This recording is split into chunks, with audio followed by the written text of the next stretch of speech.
আমরা এখন কোথায় যাচ্ছি? হ্যালো ভিউয়ার্স, আসসালামু আলাইকুম। শৈতিন্যাঘাট তিতাস নদীর পার নেক্সট পার্ট নিয়ে চলে আসলাম। তো গাইস, অনেকদিন যাবত আমার ভাই ব্রাদাররা বলতেছে যে চল আমরা সকলে মিলে একদিন নৌকা ট্যুরে যাই। ভাই ব্রাদারের কথা অমান্য না করে আমিও চলে আসলাম। নৌকাতে ঘুরতে আমারও অনেক ভালো লাগে, তাই আমরা একটা নৌকা নিয়ে রওনা হলাম নৌকা ট্যুরের উদ্দেশ্যে। নৌকায় যখন উঠলাম, হালকা বাতাসে মনটা একেবারে জুড়িয়ে গেল। নদীর স্রোত আর বাতাসের মিষ্টি শব্দ যা আমাকে নিমিষেই শান্ত করে দেয়। চারপাশের পরিবেশটা এত সুন্দর যে চোখ ফিরানোই যাচ্ছে না। নৌকা থেকে সূর্যাস্ত দেখার মজাটাই আলাদা। আকাশের রং আস্তে আস্তে বদলে যাচ্ছে, আর পানিতে তার ছায়া এক অদ্ভুত সৌন্দর্য তৈরি করছে। সূর্যের আলো যখন পানিতে পড়ছে, যেন পুরো নদীটাই চকচক করছে। দূর থেকে নদীর দুই ধারের দৃশ্য দেখতে অসাধারণ লাগছে।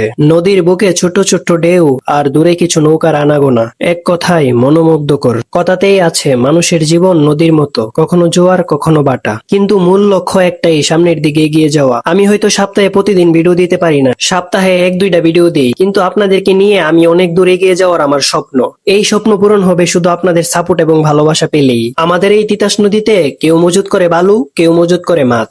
দেখতেই পারছেন জেলেরা কত সুন্দরভাবে মাছ ধরতেছে নিজেদের জীবিকা নির্বাহ করার জন্য। আমাদের এই নৌকা ভ্রমণটা ছিল লং, তাই তো 7 সমুদ্র পাড়ি দিয়ে চলে আসলাম কেল্লা শহীদ রহমাতুল্লাহ আলাইহির মাজারের সামনে।